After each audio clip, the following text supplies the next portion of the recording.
From feeding the hungry while keeping food from going to waste, to finding solutions for COVID vaccinations, people across our great state are helping our neighbors in need. Just two of the inspiring stories on this edition of Connected Colorado.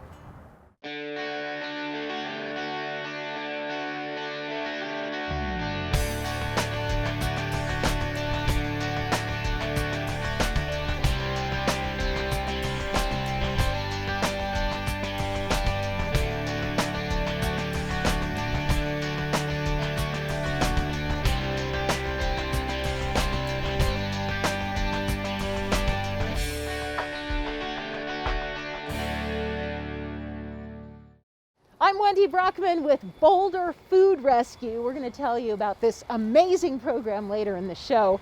But first, listen to this. The efforts of a group of volunteers in Aurora have made a life-changing impact on one young boy. What do a few screws, some wood, a couple nails, 1.5, and a little bit of know-how get you? One big smile.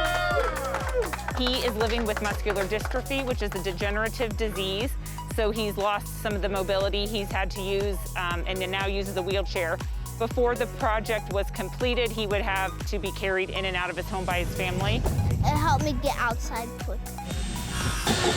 Independence is key for 12-year-old Hatim. And thanks to Home Builders Foundation, a nonprofit, and their Blitz Build program, a wheelchair ramp has been installed at his home. My favorite to see him smiling. My favorite to see him all the time, feeling happy, and I like that way. Blitz Build is now in its 10th year, and the annual event has constructed nearly 200 ramps for those with physical disabilities across the metro area. And just to be able to develop those relationships with the families, the individuals receiving the services, but also the amazing crews and volunteers that we work with.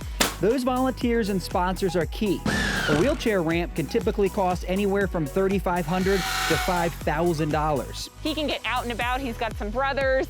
They can go outside and play by themselves without having the worry or the hardship of getting in and out of the home reliant on his parents. But you can't put a dollar value on the impact of this ramp. Thank you. Wow, after the 3-day Blitz Build, 12 people across the metro area now have ramps to get in and out of their homes. Joining me now is Hayden Dansky, Executive Director of Boulder Food Rescue. Probably one of the coolest food delivery programs I've ever heard of because it's on a bike. We're right behind a Sprout store in Boulder, one of the grocery stores that you work with. So how did Boulder Food Rescue come about? So Boulder Food Rescue started in 2011 when we saw that there was an immense amount of food going to waste for seemingly no good reason. And we also knew that people in the community needed it. So we started talking to grocery stores and asking them to donate specifically their produce. We're really focused on healthier foods because we know that they're harder to get if you're living on a low income. And also it's more desirable, it's healthier. People want that type of food for their bodies. So yeah, normally you want the non-perishable, the canned food or the things that are going to last longer. This is great to get. This is unique because the way that a lot of kind of more traditional charitable food models work is that they are non-perishables because people will do food drives, get cans, take it to a food bank, and then that food gets sorted out and distributed. And that time can take a really long time. So this model is really unique because we're focused on healthier foods that are going to perish sooner, but we take it to people right away. Yes. So this will get to people within the next 30 minutes. So like on this lemon, there's a little tiny bit of a bruise on it. So theoretically this wouldn't sell if they had that displayed. So they give it to you and it's still perfectly fresh and ready to go. Yeah, exactly. It's actually probably better than what you might buy at a store because it's actually ready to juice. Right. And a lot of times stores will throw away food either because maybe there's a slight blemish, maybe they get a new shipment in and they just, everything on the shelf has got to go because they don't have enough storage in the space to keep it, which means things get pulled off the shelf even when they're perfectly good. And so we're trying to capture that healthier food that's going to go, but we'll get to people to use in the next couple of days. All right, so how does the bike fit into all of this? So because we have no warehouse or sorting facility, we take it to people right away. So we're gonna go maybe half a mile down the road. And we thought, if we're taking all of this food from its, end in the landfill, let's not contribute to more environmental destruction by driving cars, let's use bikes. And turned out it was a cool idea because it engages a lot of people. We have about 12 shifts a day every day of the week. And there's about 150 volunteers that get access to the bikes, they pick it up, they load it on, and then they take it, just a few blocks down the road, bring the bike back, and then that way people can shuffle through without having to need a lot of cars or trucks or resources. And you're cutting down on waste. Yeah. So it's been so frustrating during COVID early on. We saw situations where food was just like being left in a field because people weren't able to shuttle there to harvest their food. Is that something that you think could have been avoided? Well, on these big mass industrialized systems, it's really hard because once there was a backup at the stores or a backup in the markets or even at the food banks, they didn't have the resources to be able to get it to where it needed to go. But on a more local level, on a more decentralized level, we can avoid that. So one thing we did was we were able to get some extra funding support to respond to COVID to pay farmers. So we paid local farmers, Black and Indigenous and people of color-led farms, women-owned farms, to harvest their food and then get that food to the communities that needed it most. So we were able to both help the farmers get their food to where it needed to go, support their work since they lost their markets, like their restaurants, and then also get it to the people who needed it. So that was a pretty cool program. How much food do you think is wasted in a year, for example? About 40% of everything we produce is what they think is wasted. And 40% of what's so produced? Nearly half. So imagine going to a grocery store, buying 3 bags worth of groceries and then dropping one on your way out to the store. That's about how much gets wasted at the farms, in the grocery stores, and even in our own homes too. So it's about enough to fill the Rose Bowl Stadium every day. And that's just in the US alone. They say that if food waste was its own country, it would be the 3rd largest emitter of greenhouse gases. I can't. Because it's just rotting in the landfill. Oh boy. So today it's cold, not too bad, but you guys don't care what the weather is. So each volunteer can choose what's best for them. We're in Boulder, people love to bike, and we actually have a pretty good bike infrastructure here. So, we have the volunteers who are like, I'm gonna bike no matter what the weather is. It could be 0 and snowing and I'm there. And then we have volunteers who aren't gonna do that because that's reasonable. And so we tell our volunteers to be safe and to do what's best for them. So we just do as much as possible by bike. Do they have to be in shape? You'd be surprised. You can try it if you want, but Okay. you once you kind of get going, the momentum really carries you. So your genius idea is now a blueprint for what else is happening in the nation, maybe the world? There are a few organizations across the world that we're connected to, but I wouldn't say it's my idea. It's almost like a lot of people had this idea kind of actually around the same time. When people start learning about things around the same time and we're like, wait, food waste is an issue. That started happening, and so there's actually a lot of momentum. I helped start this organization with actually a group of people. It really wasn't my idea, but I got involved and put a lot of work into it.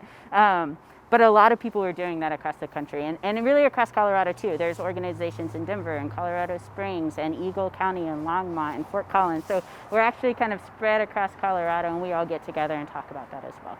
We ultimately want to kind of address the root causes of this. Right now, we distribute this food because people need food and because we use food as a tool to build relationships with people and really understand what are the barriers to accessing food. Why are people hungry? So we want to use our voice, our connections, our relationships, the trust that we're building in communities to really advocate for people to make living wages so they don't have to utilize, food assistance programs, to address the reasons why food's going to waste in the first place. And so all of that work takes funding and time and resources as well.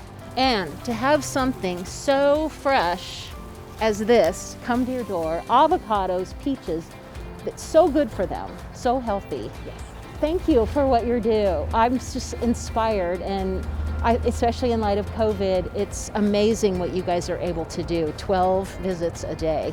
And we're gonna see if I can ride that bike at some point. Okay, let's do it. We'll put it to the test. All right, thank you, Hayden, for having us. Thank you so much for sharing it. Appreciate it.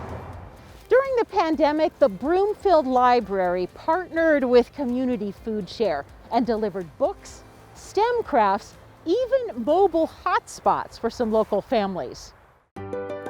We're here from the Broomfield Library. Do you have kids that would like a book to take home? We are here at Centennial Elementary School in Broomfield, and we are working in partnership with Community Food Share. They are passing out meals to families, and we are here from the Broomfield Library passing out free books to kids along with STEM kits. Do you like Legos? Yeah. Yeah, okay, Nadia's gonna get you a Lego kit. We want to be able to put books into the households, into the hands of children so that they can continue to enjoy and discover reading and promote literacy and learning, and also promote our library services. Let them know that we're still open. We're here to support you and your community, your students, parents. These are the science kids. We're loading you up with stuff today. Families are so thankful and so happy that we're here. Many families don't realize that the Broomfield Library is open. They can come and check out books, and they get to take a book home to keep, and they're really happy that their kids have that, plus the crafts and science kits. They've just been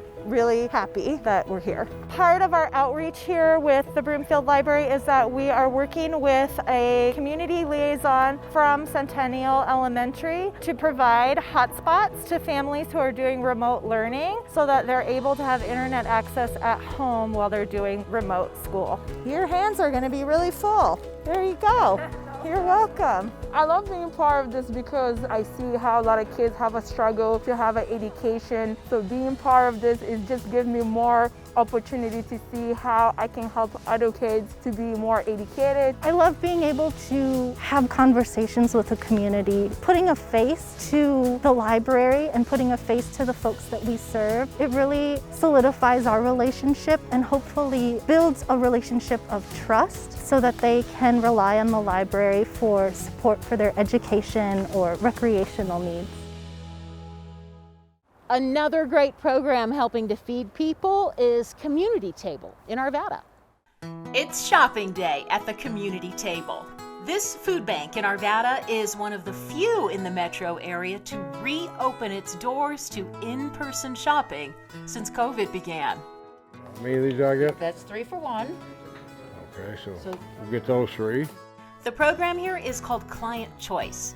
Client Choice Shopping is an opportunity for our families to come in and pick out food that their family will eat. I got all kinds of tuna at home. My wife won't fix it for me. Or maybe waffle mix. I might try one of those. When COVID first hit, Community Table, like most everything else, reinvented itself. We had to make some drastic changes. So we went to box delivery in our parking lot. But with Jefferson County's low COVID numbers, shoppers can once again step inside. They don't need an appointment. They line up outside and they come in individually. It can only be one person shopping per family. Shoppers are screened for COVID symptoms before pairing up with a volunteer to shop. It helps us with money. Money's tight everywhere now. We really welcome people to come in and shop or get their food boxes because they get a lot of great food, and we're here to answer the need to take care of them.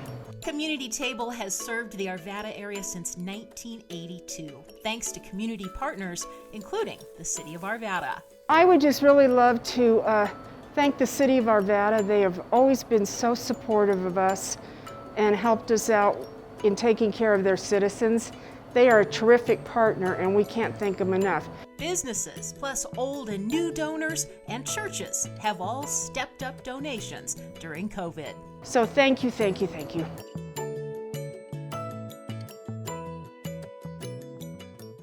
It's no secret the rollout of the COVID-19 vaccination has not been the smoothest, especially in minority populations and rural areas. But in Durango, They've tapped into a 4 decades old 9 health fair model and set up a community vaccination site.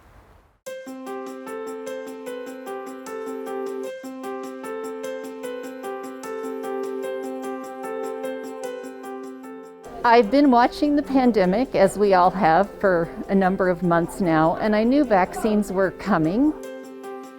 We had the great fortune of being given the opportunity to set up a volunteer, community-based public health model to deliver vaccines in our community.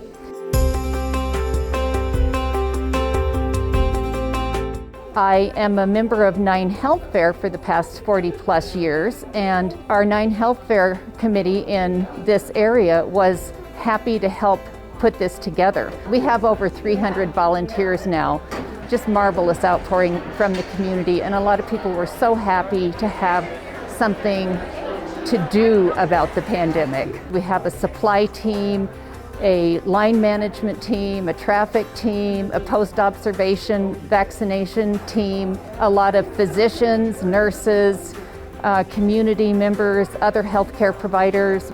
The vaccine we're using is the Pfizer, which comes out of the ultra-cold freezer from Anima Surgical Hospital, and it's delivered to us. 49, yes, 49 vials, 6 doses per vial. Give or take, depending on the equipment that we have. The people who are drawing up the vaccine are physicians, nurses, and other experts who handle a lot of injectable medications.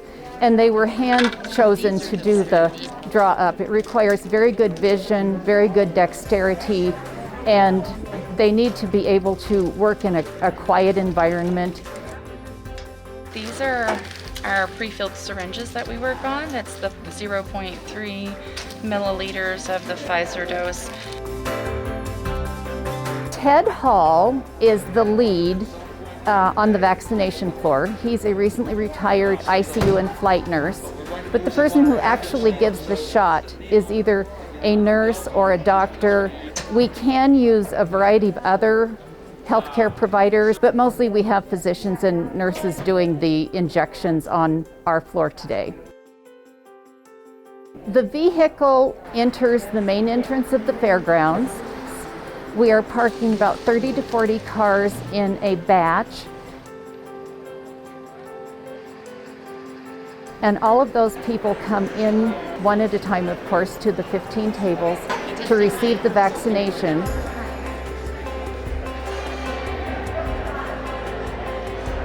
And the vaccine is the easy part, giving the vaccination. That takes 3 to 5 minutes.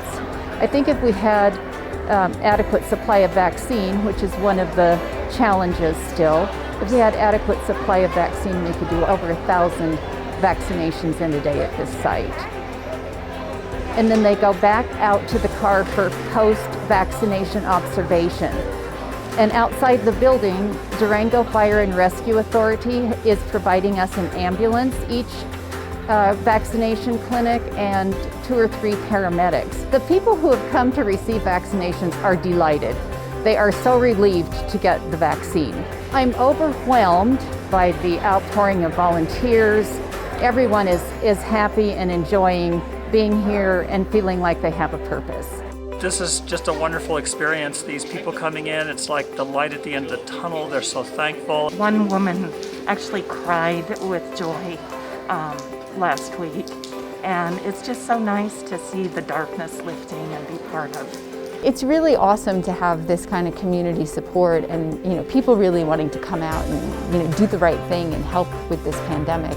Each one of those stations is staffed by volunteers in the community that want to be here every weekend to make sure that their friends and neighbors have access to this vaccine, because this is how we're going to move through this pandemic as a community. It's my intention to vaccinate our community as quickly as we can so that we can safely get businesses open and get our kids back to school, and of course protect the community. What a great effort in Durango. Now, while we have seen some very new challenges over the past year, for nearly 50 years, The Golden Civic Foundation has continued to have a profound impact on the Golden community, achieving lasting and positive change.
All you have to do is go down Washington or any street in Golden, and you can almost see the effects of the 50 years of Golden Civic Foundation history in Golden. It all began in 1970 with a group of civic-minded businessmen. My father, it's interesting, it's a fun story. There was these businessmen, specifically 4 or 5 of them, and at 9:30 a.m. every morning, Monday through Friday, they met at Foss Drug Store. And some people don't know that there was a restaurant upstairs and a coffee shop. So they met for coffee every day at 9:30. And specifically, it was Heine Foss and my dad, and then Joe Meyer, who, of course, also Meyer Hardware is still going strong with the grandson running it. Those were the economics time when Golden was at its lowest. And that was one of the reasons the foundation, who were all businessmen, the foundation founders, saw the need to have a foundation, something that could sustain the business community. So they just had that vision, you know, and I just think it's so neat that it just started out of coffee every morning and saying, wait a minute, we got to do something about this. 50 years later, the mission is still the same. Because we have generations of these families still serving on our really strong board. Including the foundation's executive director, Heather Schneider. You know, I always had this civic mindedness all around me as a kid.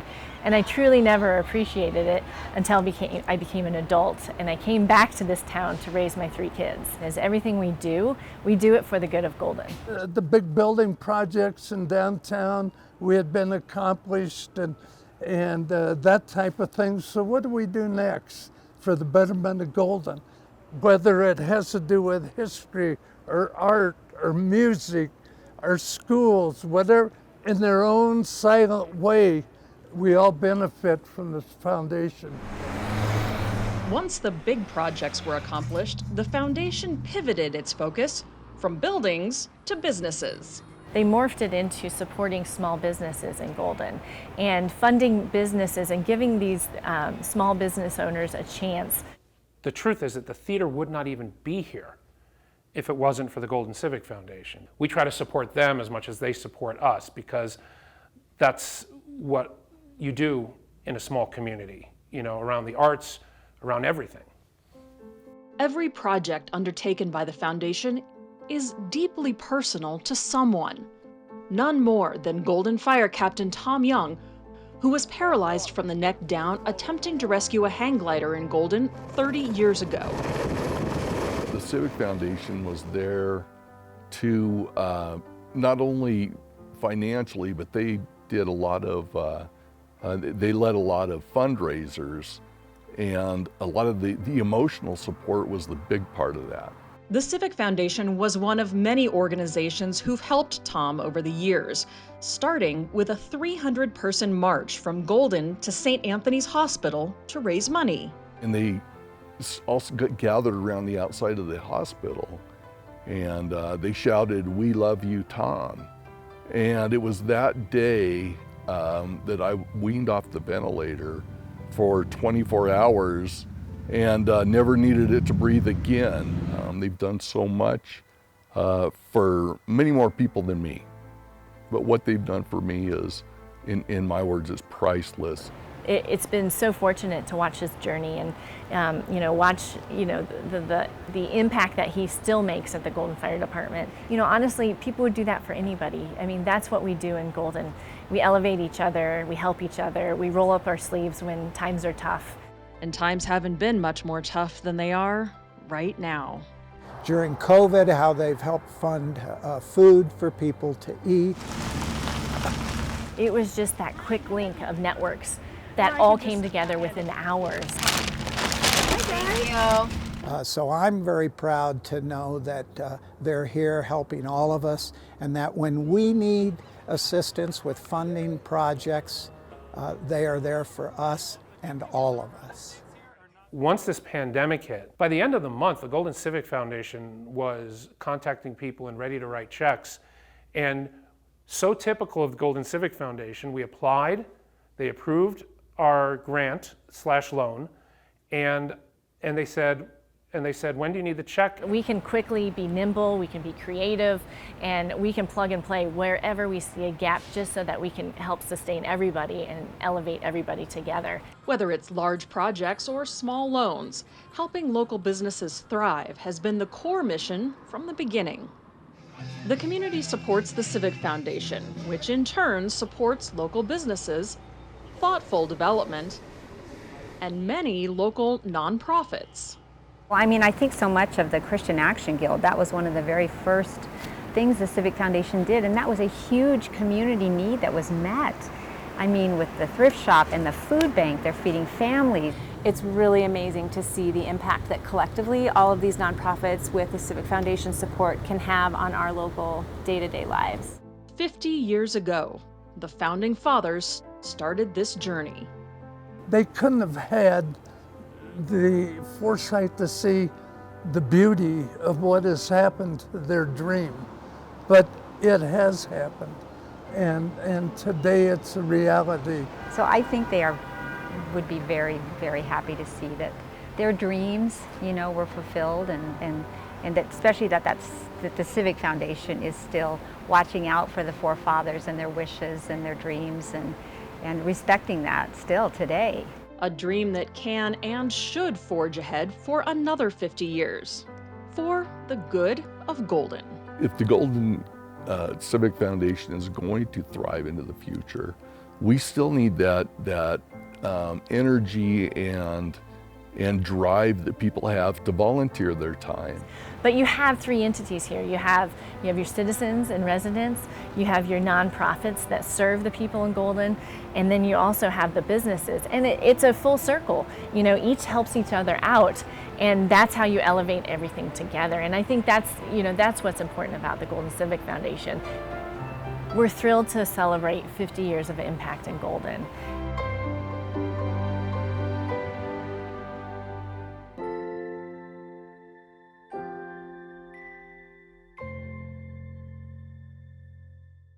We so appreciate the wonderful work being done by volunteers across our state. Now I have to prove to Hayden from Boulder Food Rescue that I can deliver the goods, all right? Thanks for watching Connected Colorado. Ah!